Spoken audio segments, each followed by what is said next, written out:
welcome your excellency. I wouldn't go. Members of the cabinet. Yeah. If you want, if you wish. Okay. And then we'll do. But you will have established it, so I don't have to do it. Well, that's my feeling, but other people have different views, so you know what it's like. Okay. Wing it. I think we're gonna you watch me.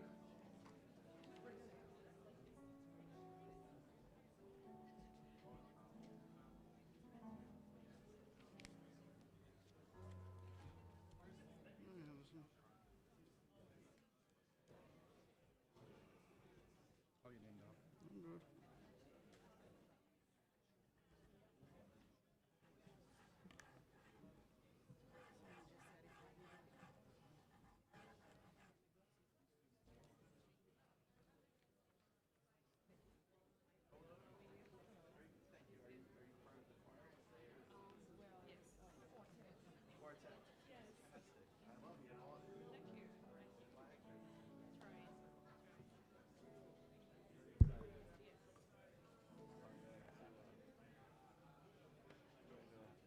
Excuse me. Sorry.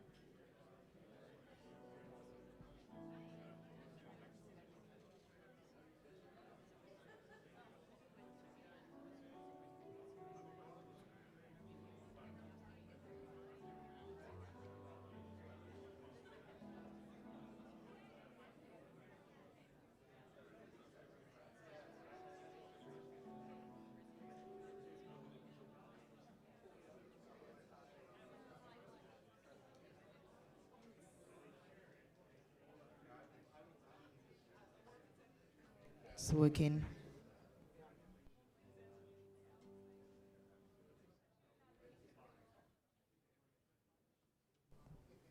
Like this.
Mics are on, so literally we can.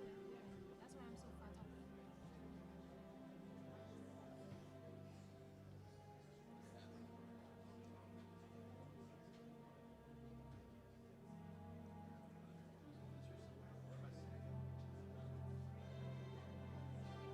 Sound is good.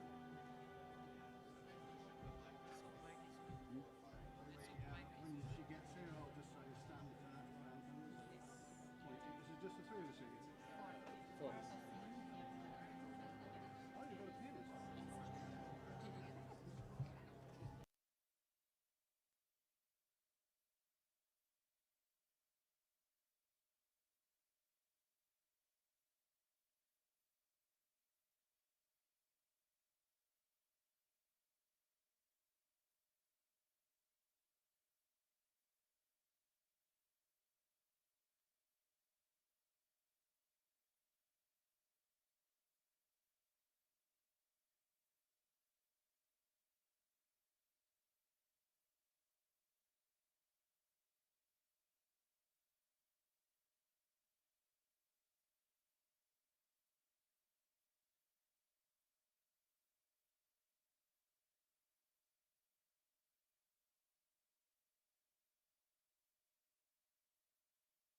There are some bathrooms right outside if any of you feel you need to take a biological break before the beginning of the ceremony. Thank you.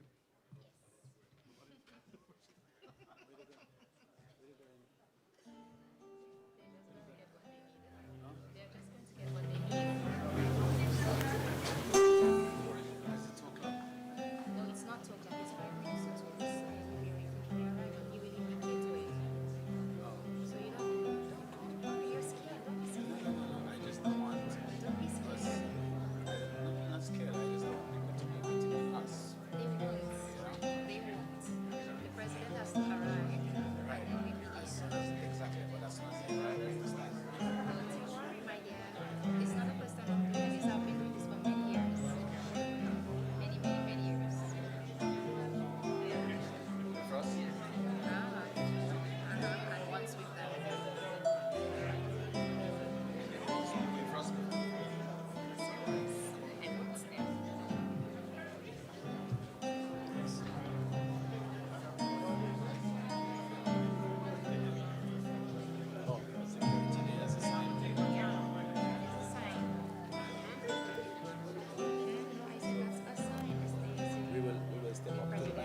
If I could have your attention, please. Please be upstanding for the arrival of the President of the Commonwealth of Dominica.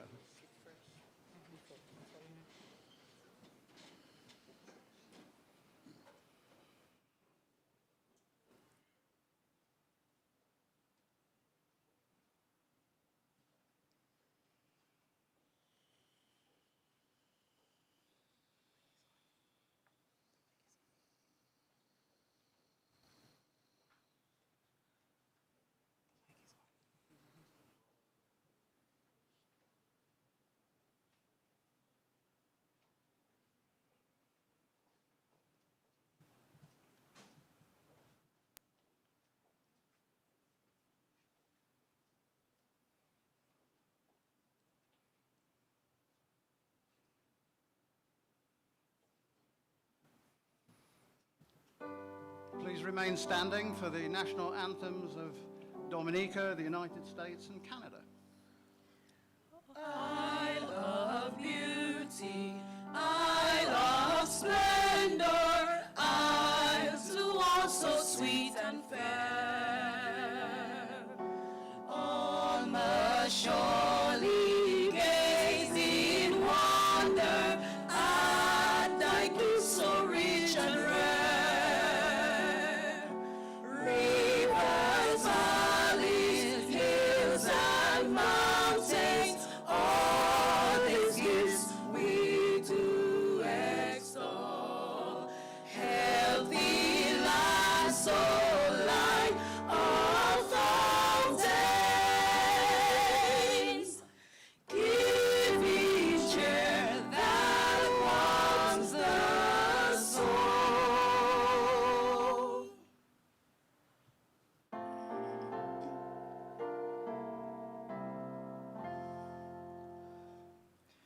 Oh, say, can you see by the dawn's early light what so proudly we hailed at the twilight's last gleaming, whose broad stripes and bright stars through the perilous fight?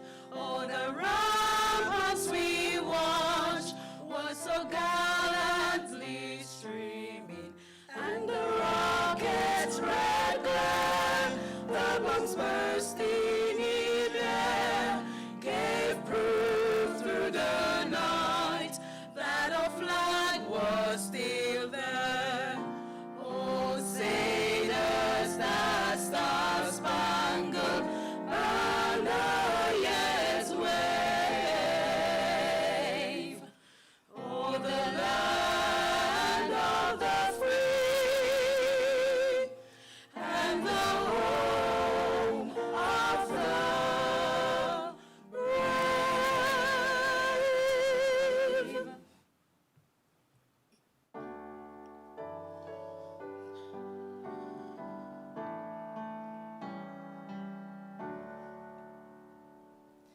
Oh, Canada, our home and native land, true patriot love in all of us command. With glowing hearts we sing and rise the tune of strong and free. From far and wide, oh Canada, we stand on guard for thee. God keep our land glorious and free. Oh Canada, we stand on guard for thee. Oh Canada, we stand on guard for thee.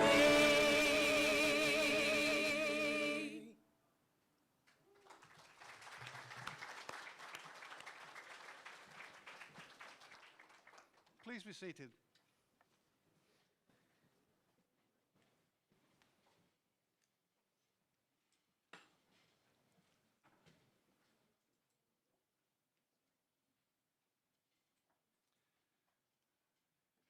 Your Excellency Silvani Burton, President of the Commonwealth of Dominica, and Mr. Burton, the Honourable Kasani Laville, Minister of Health, Wellness and Social Services, the Honourable Octavia Alfred, Minister for Education, Human Resource, Planning, Vocational Training and National Excellence, other honoured members of the Cabinet, President of AXOM, Mr. Kerry James, Dean of AXOM, Dr. Ramin Ahmadi, Chief Executive Officer and Chair of the AXOM Board of Trustees, Dr. Arvind Bagapour, members of the Board of Trustees for AXOM, faculty, students, and staff of the American Canadian School of Medicine, distinguished guests, media representatives, ladies and gentlemen, and friends, family, and colleagues who are joining us online today for our live stream of this event. Welcome all to this very special occasion, the second White Coat ceremony for the American Canadian School of Medicine, for which I'm privileged to be the Senior Associate Dean of Student Affairs and Dean of Campus. This ceremony marks an important milestone for our new students on their journey to becoming a physician. I would ask new and continuing students who are over there to focus your minds during this ceremony on some important aspects of what this occasion is about and reflect on it throughout the ceremony. Why are we all here today? What does the white coat and the ceremony mean for you as an entrant to the medical profession? Why will you put on the white coat? Why is it white? Think about those things as the ceremony unfolds. The white coat ceremony is now practiced in pretty much every US medical school and a number of other schools in over 20 countries. The Arnold Gold Foundation was founded by Dr. Arnold Gold, a pediatric neurologist, whose passionate belief in the importance of an empathetic bedside manner for physicians led him and his wife to begin the foundation that bears his name. And in 1993, the first white coat ceremony that we would now recognize was held at the Columbia University College of Physicians and Surgeons, and was held with a specific aim which we share today, to provide an important emphasis on compassionate, collaborative, and scientifically excellent care from the very first day of training. The center of this iconic ceremony is the white coat, which you will be donning, and the Gold Foundation pin, which you have been given. We are very grateful and acknowledge the support of the Arnold P. Gold Foundation. Now, although the model of the ceremony today began in 1993, the first actual ceremony took place at the University of Chicago Pritzker Medical School in 1989. And it was introduced there because of huge numbers of complaints by faculty to the dean that students, I quote, were turning up to classes and clinics wearing t-shirts and baseball caps. So on that note, for our students and our faculty, it is my pleasure to introduce our very professionally attired president, Mr. Kerry James, to make his remarks. Kerry.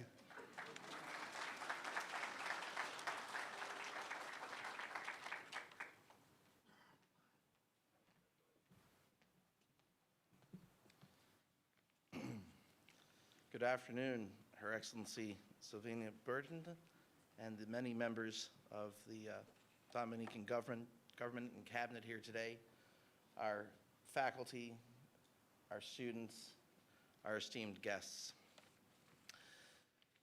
Today marks a momentous occasion as we celebrate our second white coat for our prestigious institution.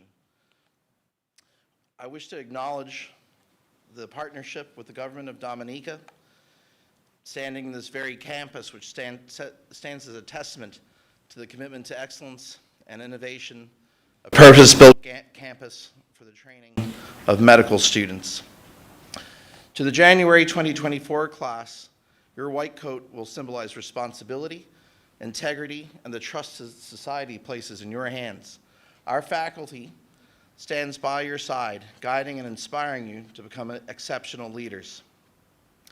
And if I may, on a personal note to our students, I would suggest that this is really today the initiation step in your hero's journey. So many of the stories that we read growing up, that we read to this day, the movies we watch, the television shows, follow a very similar arc. There's a time of departure or the call to adventure. This may have started to develop even in early in elementary school. Sometimes it's through personal experience, sometimes it's through your classes, but somewhere you have been called to this profession.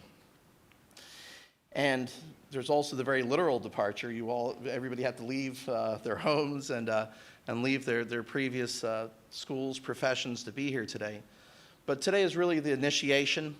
It's entering the unknown. It's crossing that first threshold. And I congratulate you on taking that step. There are many that dream of doing this, but there are fewer that follow through on the path to becoming a physician. And you've taken a very important step. There will be trials and tribulations, even supreme ordeals along the way, but rest assured that you will be prepared.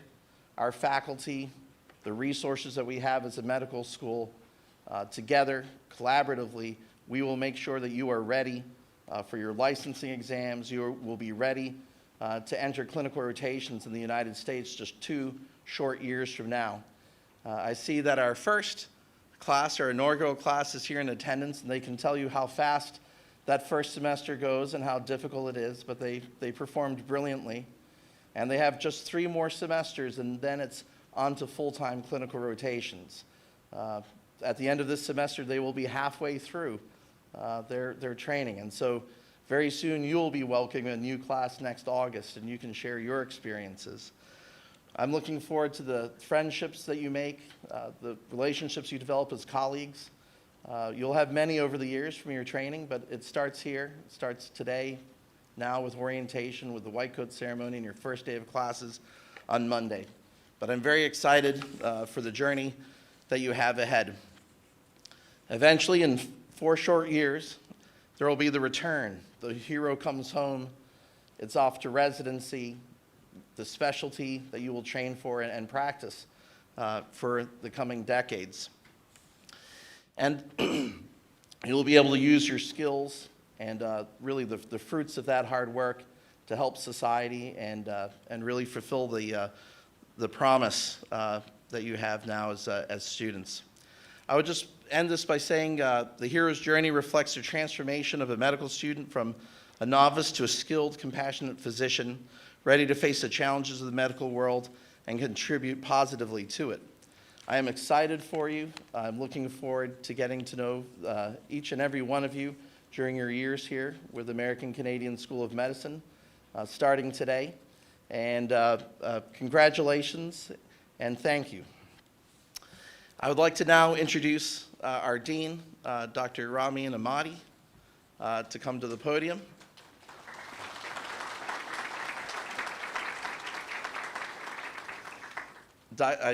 Dr. Mahdi always gets upset at my long preambles with his esteemed background, but really has been a program director, a professor at Yale for many years within clinical medicine, and is really the mastermind behind our brilliant curriculum and really his student-first thesis to everything that we do. Thank you, Dr. Ahmadi.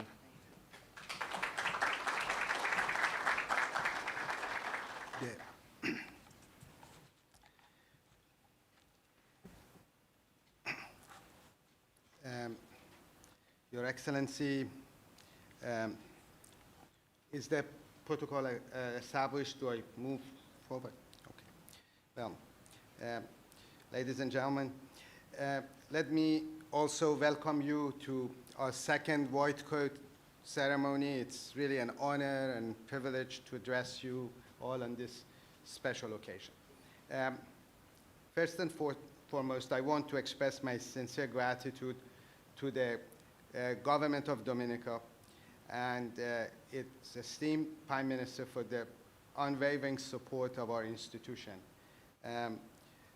Their commitment to education and healthcare has played a vital role in our success.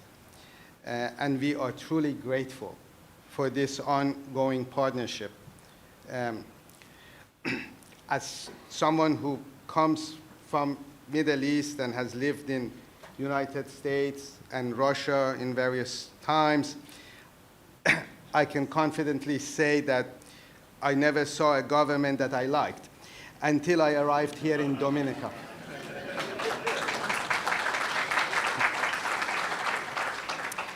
This government has exceeded my expectations in their effort to promote medical education and improve the health of the community. I am grateful to them. And you know, and just if I have to say a word of criticism, because occasionally I go off the script and I give a lot of palpitations to the members of my team when I do that. But I just wanted to say that, Madam President and the members of the government, this is a very young government. According to our US standards, we don't vote for anybody below the age of 80. So, I do appreciate this aspect, though. I want to acknowledge our board members who are here. Our board of trustees guides us in our mission and keeps us focused. And I would shortly after my speech introduce Dr. Padmus from our board of trustees to give his speech. I want to acknowledge and applaud the outstanding academic performance of our faculty and existing students during this last semester. Your dedication, hard work, and pursuit of excellence have set a remarkable standard for all. I was initially worried a little bit about you, but it's better now. Your achievements not only reflect your own commitment to learning, but also inspire and motivate others to strive for greatness. I would like to express my gratitude to our Senior Associate Dean of Student Affairs, Dr. Stan White, for his wisdom and oversight of our students. He has been an amazing partner here to have as a campus dean, and I am truly grateful to him.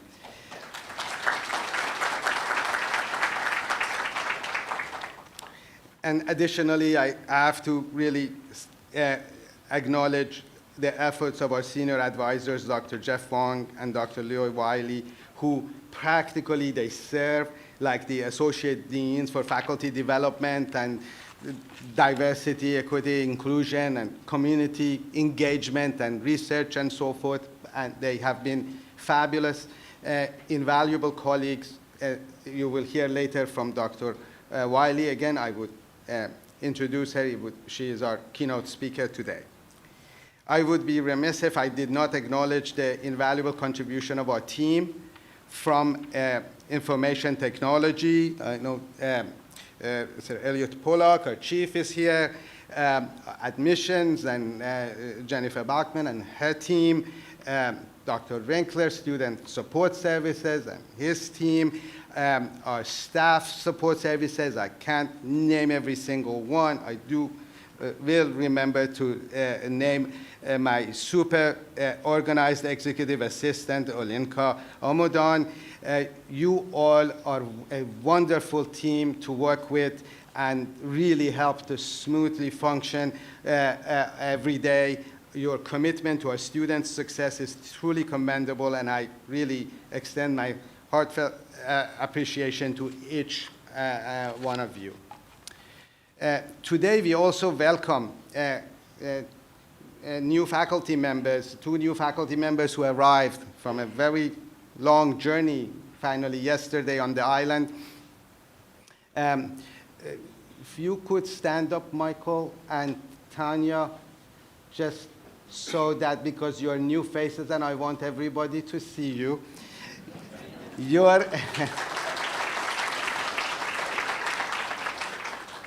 Thank you. Your expertise and passion for teaching will undoubtedly enrich the learning experience of our students. We are thrilled to have you here on board look forward to the positive impact you will make on our medical school after you find out where you buy your grocery and find your way home.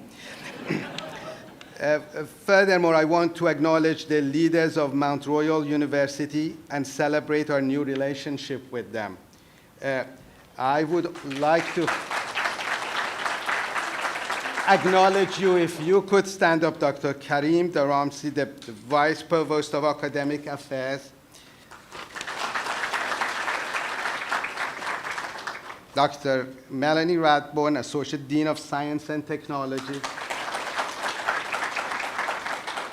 And Dr. Stephen Price, Dean of Health, Community and Education.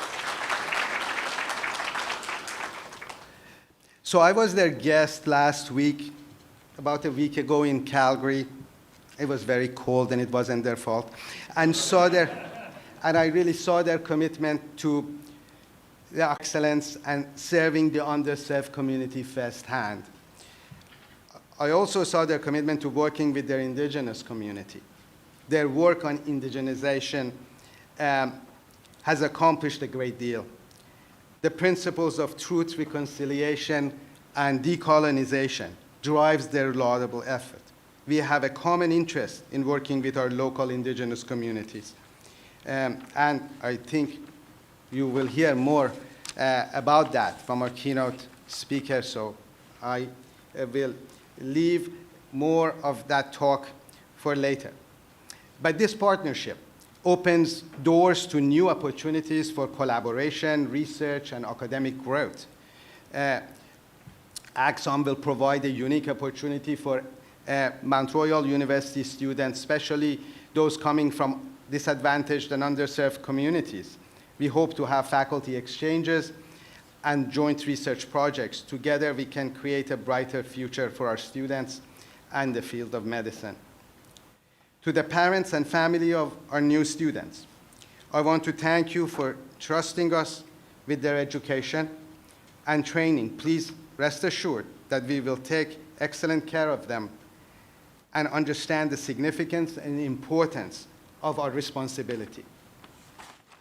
Now, to the main guests of today, to our new students. Today is all about you. You have taken the first step in this transformative and inspiring journey.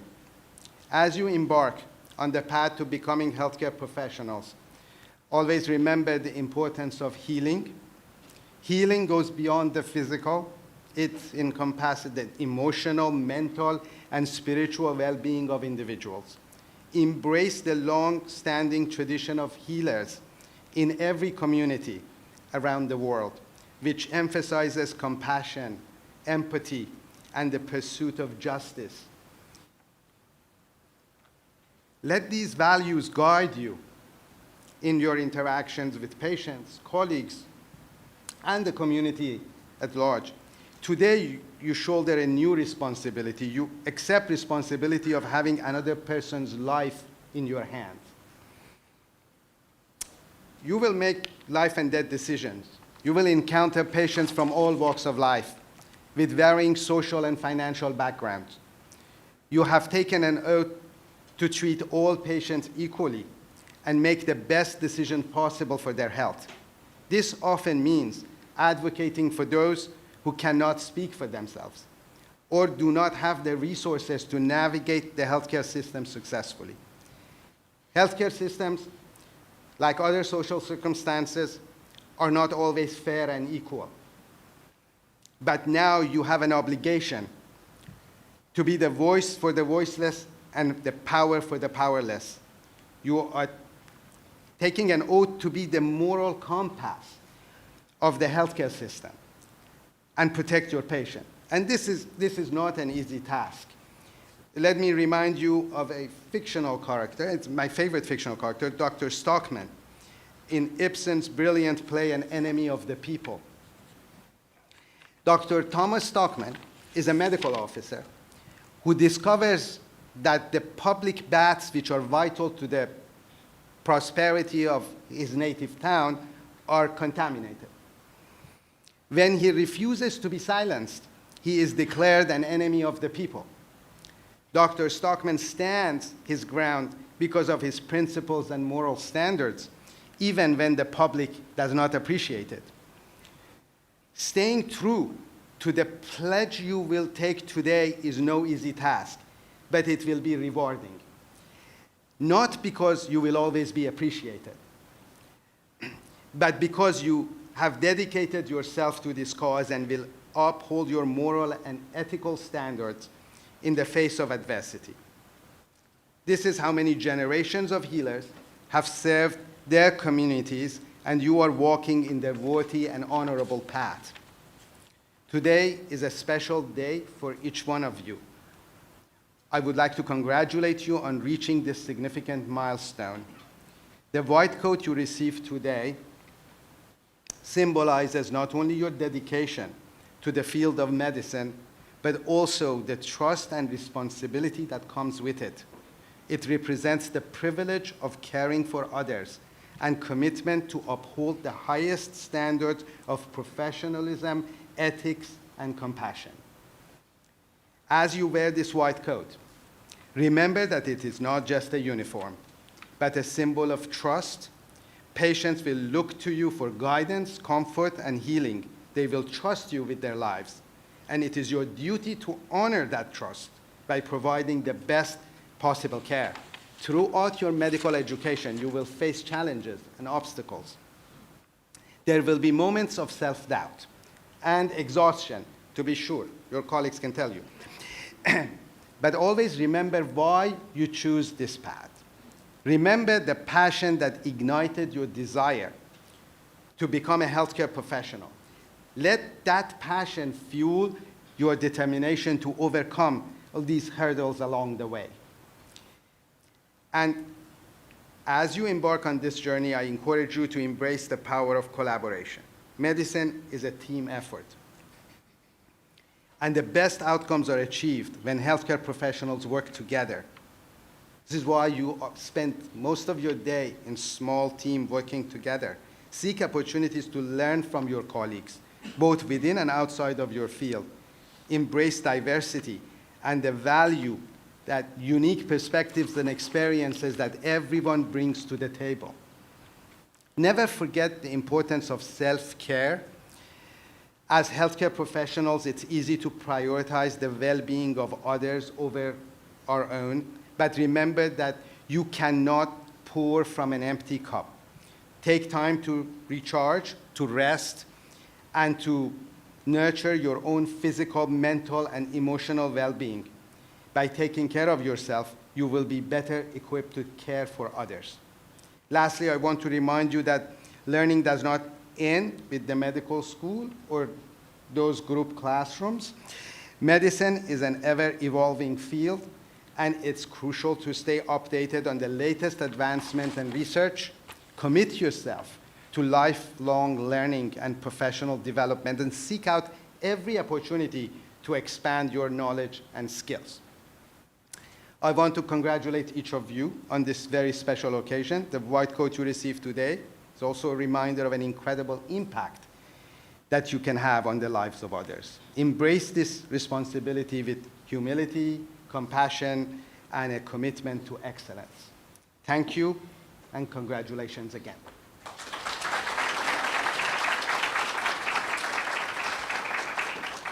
Thank you. I am going to introduce the next speaker, Dr. Padmus, who is a highly accomplished physician. He has held various leadership positions throughout his career, including serving as the former CEO of the Royal College of Physicians and Surgeons of Canada. In addition to his role as a CEO, Dr. Padmus has served as the Commissioner of Cancer Care of Nova Scotia, the head of cancer program and as the Queen Elizabeth II Health Sciences Center, and the Associate Dean for Cancer Programs in the Faculty of Medicine at Dalhousie University. He has also held positions of Vice President of Research, Academic Affairs, and Quality for the Capital District Health Authority. Dr. Padmus is a hematologist by profession, and to this day, like many of us, sees patients. And practices medicine in Calgary. He practiced medicine in Calgary, I believe, for 2 years before spending 15 years at King Faisal Specialist Hospital and Research Center in Riyadh, Saudi Arabia. During his time in Riyadh, he introduced a bone marrow transplant program and developed a large clinical program in hematology oncology. He has also served in various administrative capacities with extensive experience in clinical practice in both Canada and the Middle East. Dr. Padmus brings a wealth of knowledge and expertise to his role. His leadership skills were evident even during his residency. He has since served as the president of both professional associations of interns and residents of Ontario and the Canadian Association of the Interns and Residents. More recently, Dr. Padmus has served as the acting dean for the newly established Medical School of Toronto Metropolitan University. All this, I can tell you, demonstrates his commitment to advancing medical education and his ability to take on new challenges. I have had the privilege of working with Dr. Padmus for almost a decade, witnessing his dedication to high-quality medical education and his adherence to high moral and ethical standards. He has been a role model to me and many others in this room, and we have greatly benefited from his invaluable advice and guidance. Together, we have achieved significant milestones, such as establishing the first residency program outside of Canada with full Royal College accreditation in Kazan, Russia. This historic achievement in global medical education would have not been possible without his leadership and vision.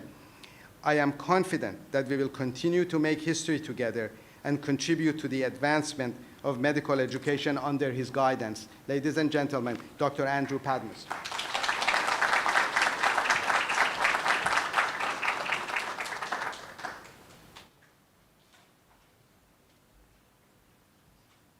Your Excellency, honorable members of Cabinet, distinguished leaders, students, most of all, families, guests, and everyone who has an interest and a dependence on medical education.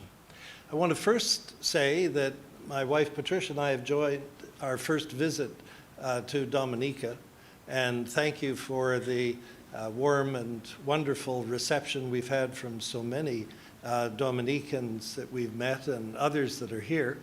Thank you for the warm weather. It comes as a nice respite from where we live in Ottawa, Canada. And we're looking forward to certainly coming back as soon as possible.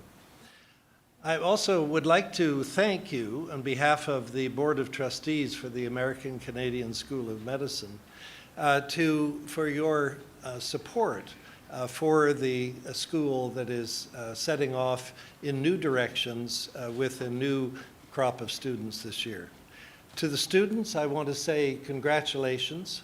I want to tell you that many, many years ago, I stood in a similar situation. We went to a new city, happened to be Hamilton, Ontario, to start a new medical school with an initial class of 20 students, with a new program, a new curriculum that was only, at that time, quite revolutionary. It was 3 years. Total curriculum, and a new faculty. And I can tell you that I recall to this day, a little bit at this moment, the apprehension I had, counterbalanced by a lot of excitement, to embark upon a new part of our life. We also got married at Thanksgiving that year, and that, of course, is another momentous occasion, and Patricia's support was what certainly put me through medical school and has sustained and improved things ever more. I want to show you a couple of slides, if we could, of the members of the Board of Trustees, and starting with a few of those who are here with us today.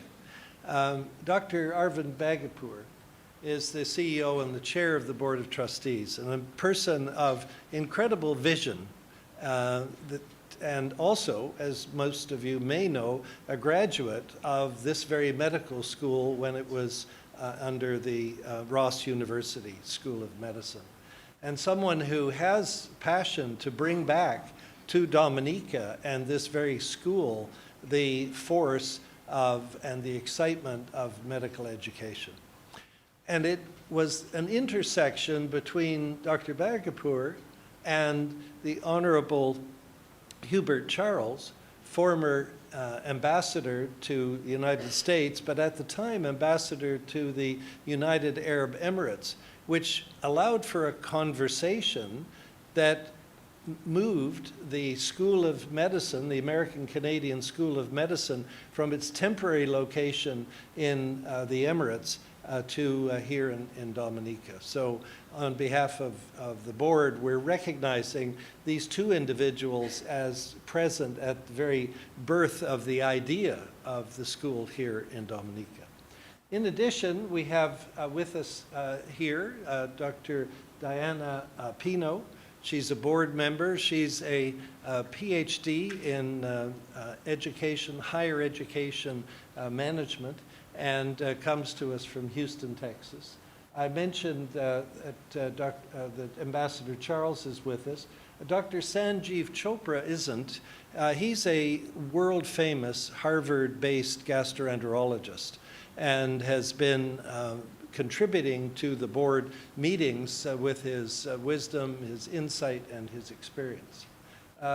Colleen Felix Grant is a lawyer and advocate here in Dominica, who is advising the board on many items. Next slide, please. And three others that unfortunately couldn't be with us. Dr. Sokol is the former dean of Wayne State University in Detroit. Again, another famous obstetrician, gynecologist, and a specialist in perinatal mortality. He got as far as Puerto Rico, but due to problems with the flight schedule was not able to join us in person. Dr. Karim Kayumi is a cardiovascular surgeon based in Vancouver. Dr. Kayumi is the only person I know who in his formative years had to dodge the rockets from gunships in the Afghan insurgency because he was serving with the Mujahideen in the hills around Kabul when the Russian invasion had taken place and before it was extinguished at that time. He went on as a refugee to Canada, learning English in a library, to then become a cardiovascular surgeon in Canada and a noted educator. Dr. Jerry Streets was the pastor at Yale University, the chair of that department, and a social worker who unfortunately couldn't make it because he's another one of those individuals, many of us who've had COVID on more than one occasion. Now, for the students, I think it's important that we talk about things that guide us during the years ahead. And in Canada, we use this particular graphic called CanMeds, which is said to stand for the Canadian Medical Education Directives and Standards, although I've never been able to confirm that. But this diagram shows you that central to your role as a medical expert are several other important attributes and commitments. That of being a communicator so that your patients and your colleagues can understand what you're saying and are able to take it in and follow your advice. As a collaborator, because medicine is a team-based effort. As a leader, because people will look to you as having the stature, the vision, and the responsibility to help them and their circumstances. As an advocate for health of your patients, of your communities, and of your country. And certainly as a scholar, to make sure that what you do is constantly subject to review and reform and improvement, and as a professional, because you hold yourself to very high standards. Next slide, please. And I'll finish with a slide that has some really very short items to remind you about. And that is the bedrock commitments that you make to serve your patients, and in fact all patients, that you should do everything possible to protect the people, the communities, and the whole population that you serve. And many of you will have opportunities to do things beyond an individual patient or a family, and will be working with communities, with populations, and with organizations. So protecting the population is the second thing. But the profession you need to revere as well, because the profession is and will be your refuge, your guide, and your resource to support you in the decades ahead. And I'll leave you with one last reminder, which perhaps sounds a bit trite, but it's very important, and that is remember to call home. Okay? Your parents are looking forward to hearing about your success and your trials as well. Thank you very much.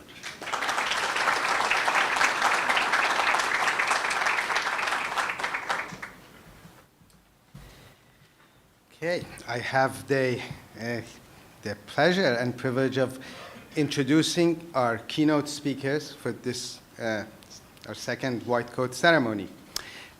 Dr. Leroy Wiley, Associate Professor at Schulich School of Medicine and Dentistry in London, Ontario, Canada. Dr. Wiley teaches public health systems, community health, program evaluation. She's an award-winning educator and for her work in community-engaged and experiential learning.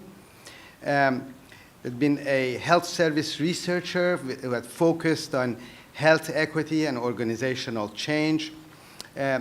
Dr. Wiley, before she completed her PhD, worked with Health Canada, focusing on policy and intergovernmental relations in the Canadian healthcare system. At the University of British Columbia, she was a fellow with the Western Regional Training Center for Health Services Research, where she trained to ensure research is responsive to the need of the healthcare system. Her PhD thesis focused on the ways to overcome the challenges that diverse populations face within the healthcare system, emphasizing strategies for advancing equity and inclusion. Her work addressed refugee health and how voices from the margins need to inform health system transformation. In British Columbia, she was senior advisor on health systems and for the British Columbia First Nation Health Authority, where the First Nations people of British Columbia were given the power to control their own health by taking over the operation of health services once provided by the federal government. In 2014 in Ontario, she was honored as the Phoenix Fellow with the Association of Medical Services, an organization focusing on bringing compassion back into the healthcare system. This organization was founded in 1937 as Canada's first physician-sponsored, non-for-profit, prepaid healthcare organization. It served hundreds of thousands of people in Ontario who would not have otherwise qualified for a prepaid health insurance plan. AMS created the Educating Future Physicians for Ontario, EFPO, which evolved into the foundation for CanMed that was presented to you here by Dr. Padmus. Now the world's most recognized competency framework for physicians. The same one I also want to remind everyone that we use here for ACSOM competency categories to evaluate our medical students throughout the year. Her work in this fellowship focused on Indigenous peoples' experiences in the healthcare system and strategies for change, including education, practice, and policy change, particularly in the hospital systems and in medical education. This work was the foundation for her research grant with the Canadian Institutes of Health Research to improve Indigenous people's experience in healthcare. With a $500,000 grant, Dr. Wiley has developed strategies for training health professionals to provide culturally safe and quality care for Indigenous peoples. She is now working with the Association of Faculties of Medicine of Canada in developing indicators and evaluation approaches for advancing Indigenous health in medical education across Canada. Drawing on innovative approaches to education and engagement with community partners, her vision is to improve equity, diversity, and inclusion through a process of decolonizing our educational approaches and creating culturally safe curriculum. Her work helps us move equity beyond rhetoric and to create meaningful change here in our local community. It is a pleasure to introduce you, ladies and gentlemen, to Dr. Wiley, Chloe Wiley, please.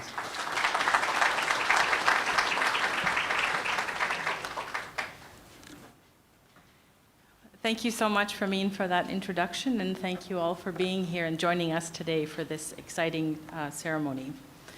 Now the protocol has been established, I just want to extend my welcome to everyone here. Thank you so much for joining us, representatives of the Government of Dominica, our students and their families, as well as all our staff, faculty, and community members who have joined us today. I also want to acknowledge the faculty and staff of AUDITORIUM whose hard work has brought us together today and ensures that every day we're able to operate this beautiful campus. In addition, I also want to provide my acknowledgements to the Kalinago peoples who have welcomed me here in Dominica. I've had many opportunities to talk with Chief Sanford about the challenges faced and recognize that the Indigenous peoples of Dominica are the caretakers of these traditional lands, and we need to honor that role that they've played and will continue to play in the moving forward the health of this country. I want to acknowledge the country of Dominica and its political leadership to entrust AUDITORIUM with the responsibility and privilege of running a medical school on this beautiful island. There's big shoes to fill, and we hear wherever we go that Dominicans have memories of the good work that medical schools have done, as well as the service expectations for AUDITORIUM to continue that work that Ross has done in community service. So it's big expectations we have to fill this space, and we're working hard to meet that responsibility to the folks in Dominica who have trusted us to take on this work. Yet AUDITORIUM isn't just any medical school. It represents a unique vision unlike any other. The history of the school is also unlike any other. Although the school is new here on the island of Dominica, it has a long history. I'm not going to share that today, as that's been shared before, and others know it much better than I do, and I'm sure they will share that. If you haven't heard it, just ask Dr. Ahmadi. Just make sure you have time, because he's quite the storyteller. The curriculum is designed on the high level of clinical excellence, linked with its long-term ties to Yale University. AUDITORIUM students will receive an Ivy League school quality of medical education. Yet unlike large medical schools where students are lost in the crowd of large lecture theaters and big classes, AUDITORIUM's model emphasizes team-based small group learning. Each group is facilitated by physician educators who bring practical knowledge as clinicians, helping students understand the implications of their work and how to problem solve in unpredictable circumstances. As people remember Dr. Wong's reminder that life is what happens to you while you're busy making other plans, that's the situation of all patients that come to see us in the healthcare system. They didn't intend to come there, they didn't want to come there, and we need to understand that and work with them to make sure we support their needs. The faculty take time to get to know each and every one of our students and their learning styles. Their dedication to student success is demonstrated by the time they spend running small group sessions and providing extra support and mentoring as needed. Another unique feature of AUDITORIUM is that it's established as a nonprofit institution. AUDITORIUM takes seriously its mandate of social accountability that is woven into the fabric of our curriculum and the way that things are done at that institution. The priorities of social accountability are built into in many innovative ways. So what does this mean for us as a school? This is where I like to highlight what's uniquely Canadian about the American Canadian School of Medicine. Canada has a long history of leading socialized medicine and continues to this day to be defining identity of Canadians. And this legacy extends beyond Canada, as we see the CanMeds that have been built on that work in Canada. Norman Bethune was a Canadian surgeon born in 1890 in Ontario, the province near where I live. He was an advocate for socialized care and an internationally renowned leader in health innovation. He was an inventor of many devices and techniques to save lives, particularly the mobile blood transfusion unit that saved many lives and earned him that international reputation as an innovator in healthcare. He spent time in Russia learning about socialized medical care and how it could be brought to Canada.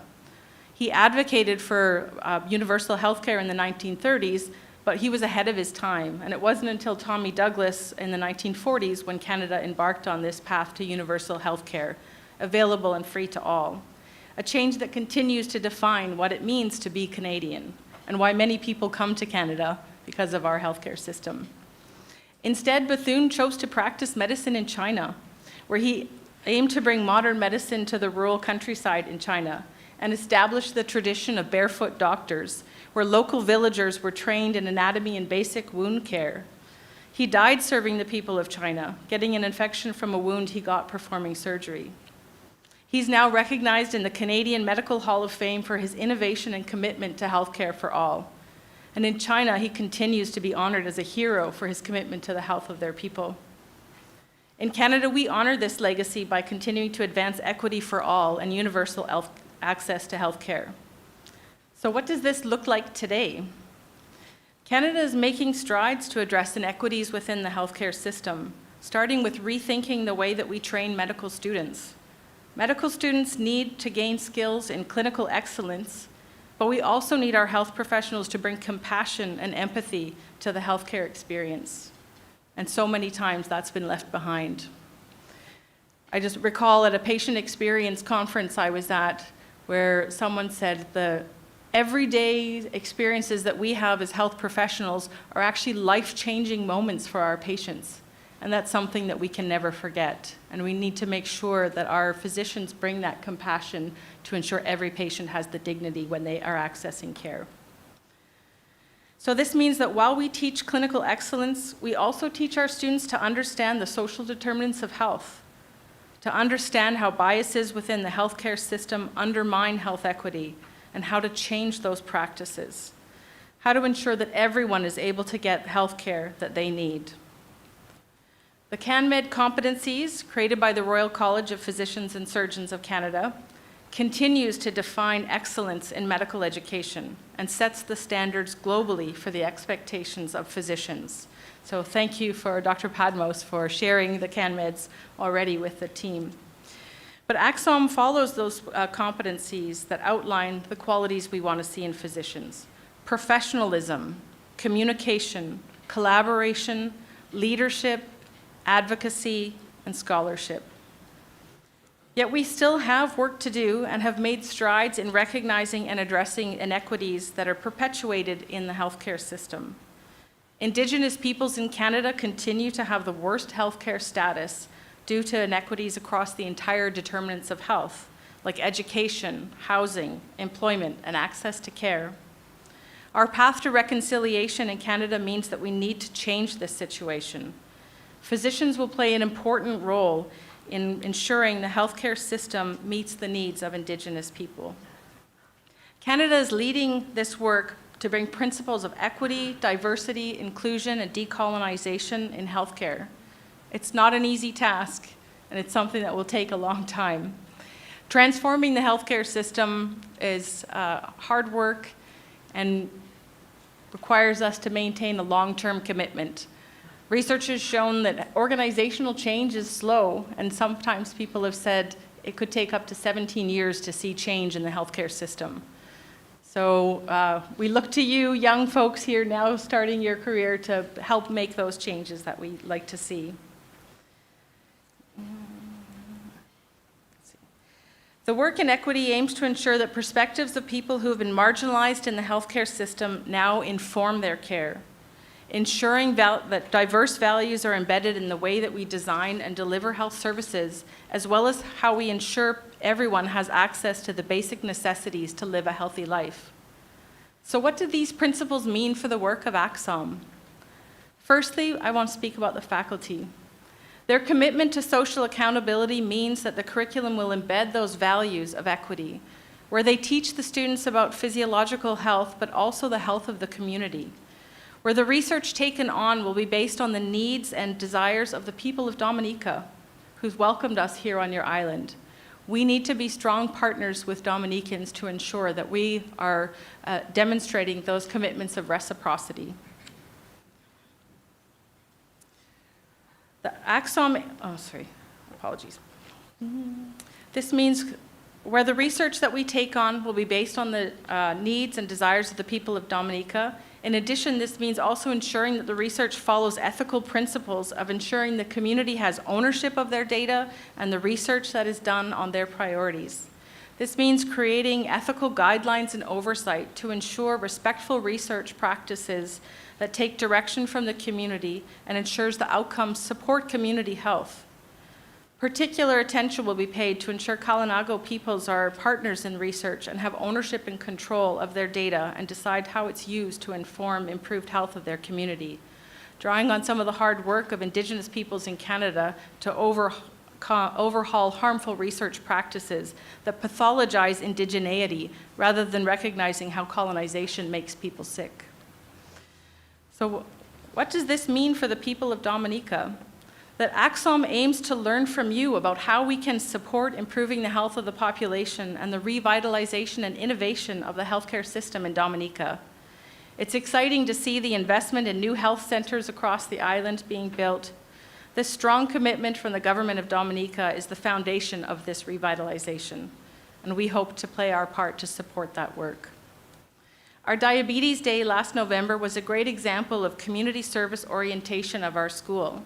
ACSOM students used their class time to research the evidence base to support community education on diabetes prevention, care, and management. We partnered with the Ministry of Health and Jolly's Pharmacy to bring together our students with public health nurses to do diabetes education and screening, as well as offer a fun cardio jam where we got to dance and sweat together. What this event showed us is that although we have expertise to bring to Dominica, the people of Dominica have valuable expertise to share with us. Dominica has one of the highest percentage of centenarians per capita in the world, with the oldest Dominican on record living to be 128. We have a lot to learn from people here in Dominica about health and living a balanced life. Clearly, the nature island sustains the health of the people as well as the beauty of the environment.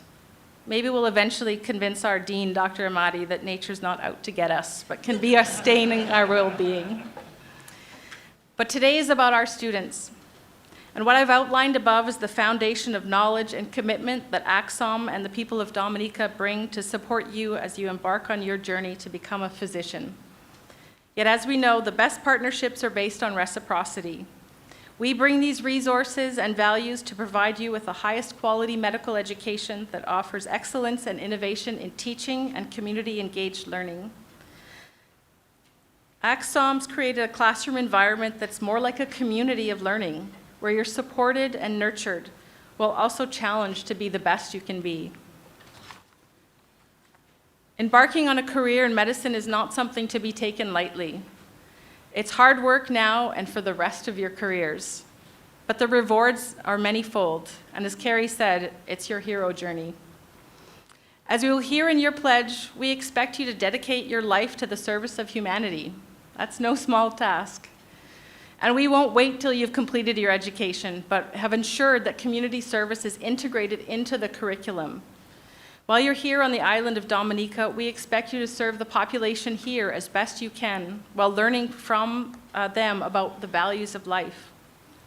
We expect you to have the health and well-being of patients as your first consideration, which means problem solving with the people of Dominica on how to address health issues and support health, promoting practices and policies. We expect that you respect autonomy and dignity of the people you will work with, which means you'll learn to value the voices of your patients, to ensure what is important to them informs your decision-making, and that you make space for the voices of patients and others who've been marginalized in society and within the healthcare system. We expect you to value the knowledge and expertise of Dominican and Kalinago peoples who have a deep appreciation for holistic wellness. We know that you will respect human life, but we also expect you to not only respect everyone you serve, but also to work to fight against discrimination of all types, to ensure everyone can reach their full potential for a full and healthy life. This is the basis for the conscience and dignity of medical practice, and the foundation for building a healthy and equitable society. We want you to honor the noble traditions of medical profession, but also work to ensure the principles of equity and dignity are extended to all. Sometimes that will mean challenging practices that do not serve this higher good. Like Amari shared from the play of Enemy of the People, challenging the status quo will sometimes make you unpopular. Just know that Axom and history will always be on your side as you work for social justice. We expect that you'll bring respect to all of your work at Axom, in the communities in Dominica, and wherever your career takes you. That the knowledge and expertise you develop will support the advancement of healthcare, human rights, and equitable health outcomes for all. And although we expect you to do these things, we also need to ensure that you take care of yourself and have balance in life. Take care of yourselves so that you can take care of others. And to me, this is what we can learn best from the people of Dominica. Enjoy and embrace life. Make time to be in the community and learn to care for yourselves and each other. Axom is thrilled to be part of the community of Dominica. We're excited that we have Dominican students in our classes, and we'd like to encourage more students to join our program so that we can build sustainability and support Dominicans to run the best healthcare system in the world. And we have strong faith in Dominicans to take up this task, and we hope to work together on that important journey. Axom extends the warm welcome we have received as a new medical school to our new students and the families who support them being here with us. We're all here to support you to be the best physicians that you can be, and in turn, we expect you to bring that excellence to support your patients and the communities where you work.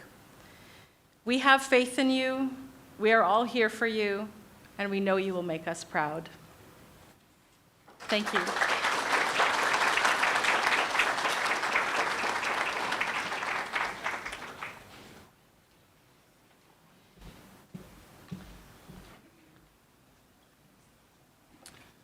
Thank you, Dr. Wiley, both for your words of inspiration and guidance for our students, but also clearly signaling the social mission of this school. We now come to the part of the ceremony that our new students have really been waiting for. Mr. Mason Philpott, our Director of Student Services on campus, will call each of you to the front, where you will receive your white coat and a stethoscope from Drs.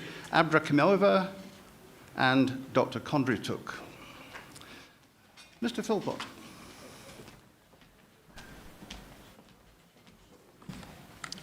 Thank you. It's with great honor that I introduce the American Canadian School of Medicine class of 2028. Julian Bell.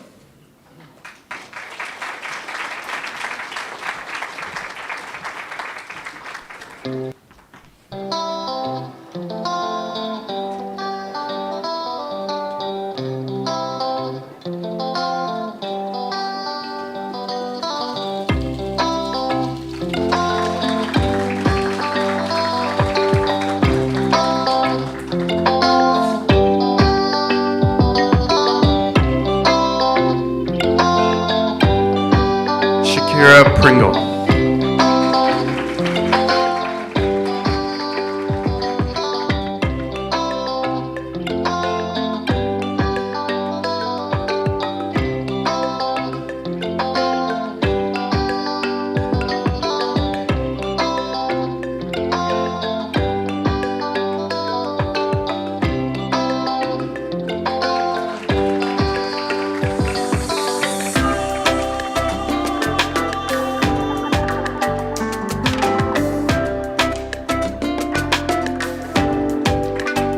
George Edwards.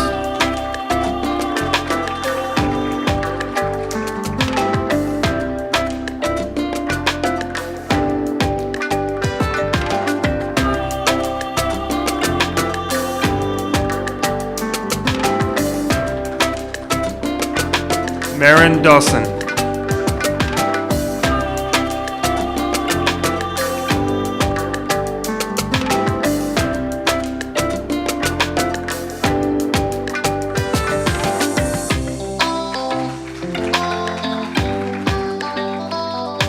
Daniel Broomfield.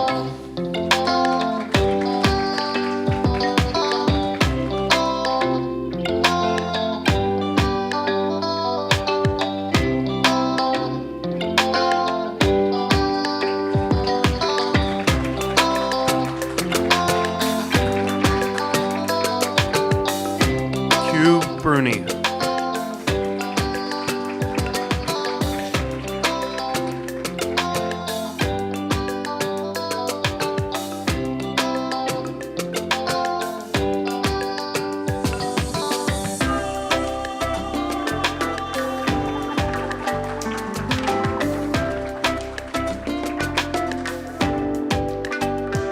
Matthew Wiebe.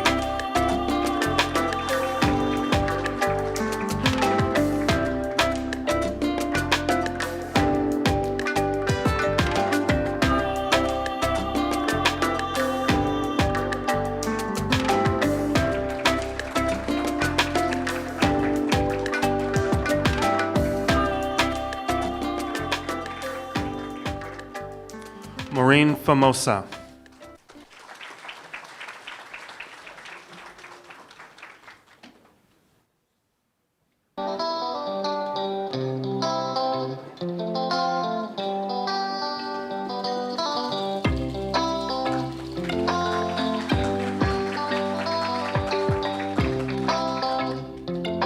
Kellen George.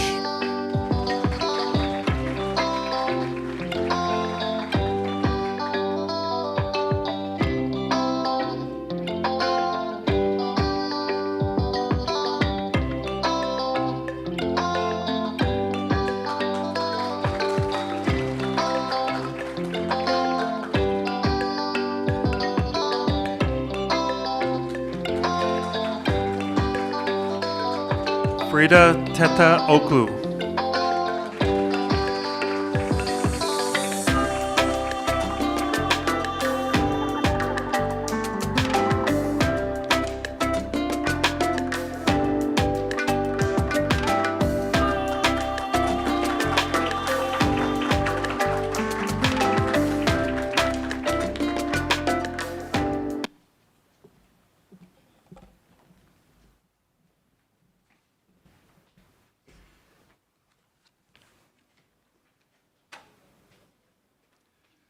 I'd like to ask Dr. Abiola Omadan to lead our new students and any physicians in the audience who would like to reattest their oath of compassionate care.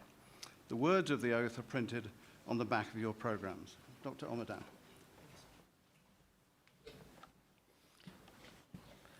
I would like to stand on existing protocol. Please, could you raise your right hand? And you repeat after me. As a member of the medical profession, I solemnly pledge to dedicate my life to the service of humanity. The health and well-being of my patients will be my first consideration. I will respect the autonomy and the dignity of my patient. I will maintain the utmost respect for human life. I will not permit considerations of age, disease or disability, creed, ethnic origin, gender, nationality, political affiliation, race, sexual orientation, social standing, or any other factor to intervene between my duty and my patient. I will respect the secrets that are confided in me, even after the death of my patient. I will practice my profession with conscience and dignity and in accordance with good medical practice. I will foster the honor and noble traditions of the medical profession. I will give to my teachers, colleagues, and students the respect and gratitude that is their due. I will share my medical knowledge for the benefit of the patient and the advancement of healthcare. I will attend to my own health, well-being, and abilities in order to provide care of the highest standard. I will not use my medical knowledge to violate human rights and civil liberties, even under threat. I make these promises solemnly, freely, and upon my honor. To the Dean, I present the class of 2024. 28.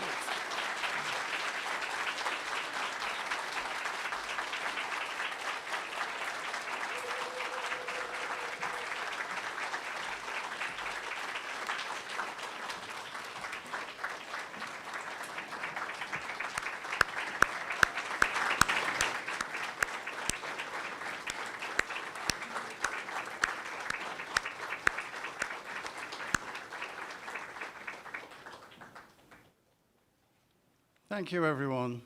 Now, before we close out the ceremony with remarks from Dr. Bagapour, we're going to present some tokens of appreciation to some of our honored guests. And the first token of appreciation, if Mavis can get to them quickly, is to Her Excellency President Silvani Burton.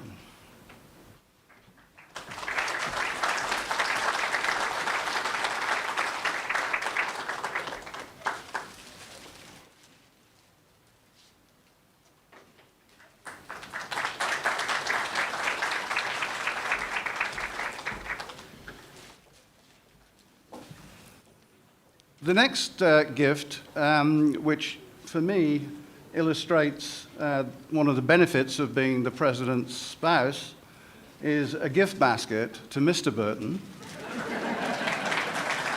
which looks splendid.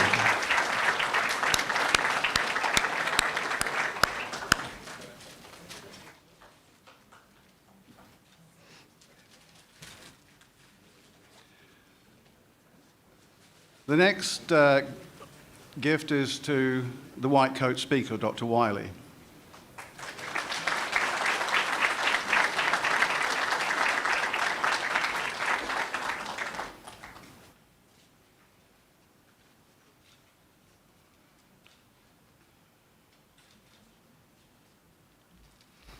And penultimately, we have some flowers for Mrs. Padmos.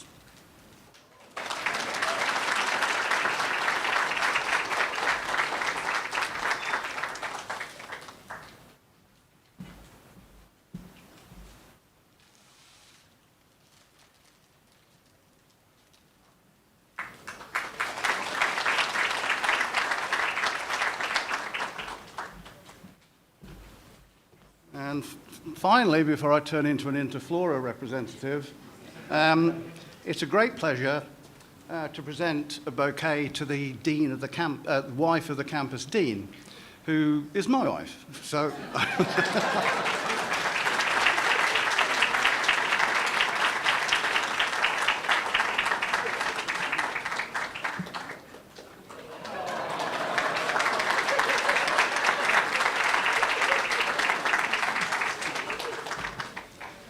Okay. So I'd now like to call on our Chief Executive Officer and Chair of the Board of Trustees, Dr. Arvind Bagapour, who will make his closing remarks. Dr. Bagapour.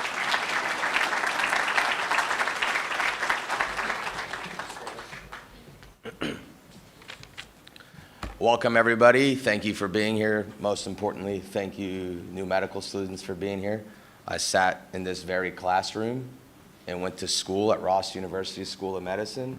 I lived in Dominica 2005, 6, and close to 7, and then I went on to my clinical rotations afterwards.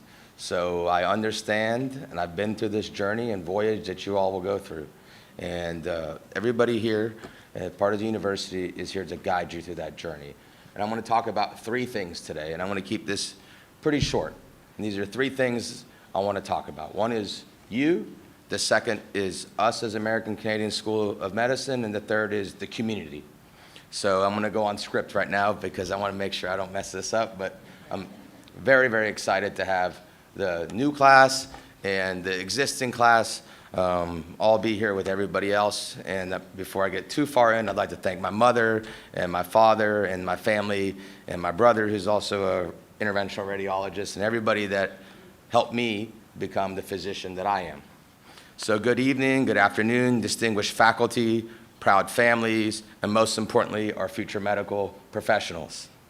Today, as we stand at the threshold of your remarkable journey at the American Canadian School of Medicine, I want to talk about 3 fundamental aspects of the voyage you're about to embark upon.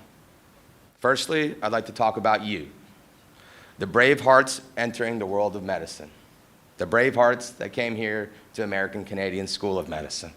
The journey of a medical student is not just one of acquiring knowledge, it's a transformational journey. It's a process. You will learn the language of science, but you will also learn the art of healing and the ethos of care. And beyond that, you will discover your inner strengths, your compassion, and most important, your resilience.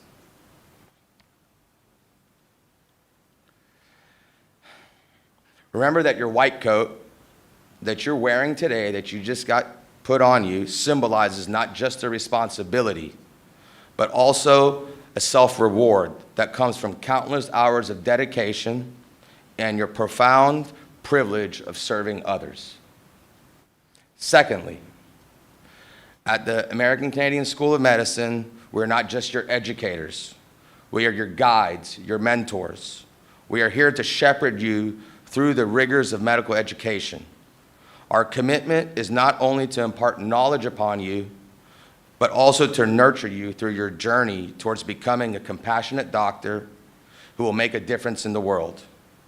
Medicine is a lifelong commitment to learning and service. And I pledge, and the staff of American Canadian School of Medicine pledges to you to stand by you every step of this journey. Lastly, this brings us to the shared mission of community. As future medical professionals, you are entering a global fraternity committed to serving humanity.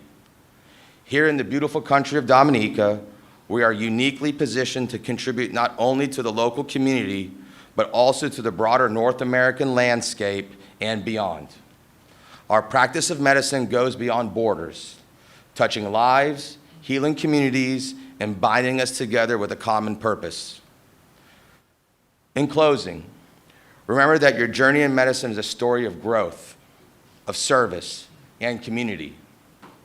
As you wear your white coats today, you are turning the page in your story, a story that you will write with every life you touch, every challenge you overcome, and every day you choose to serve the greater good. Congratulations on your start at American Canadian School of Medicine.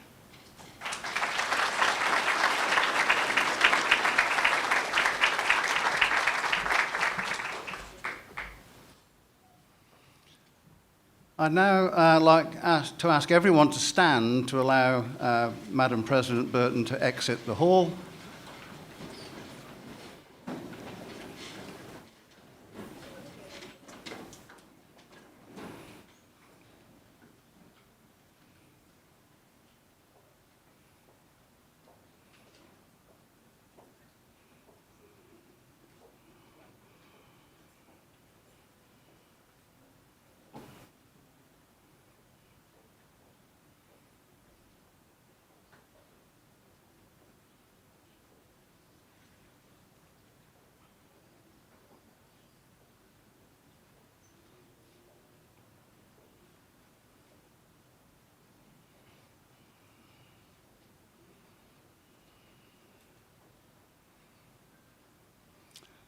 Lastly, I'd like to thank you all for attending the second white coat ceremony, second of many to come. And I'd ask now that you gently file over to the Student Centre where you're all invited to a reception. So I declare the ceremony closed. Thank you.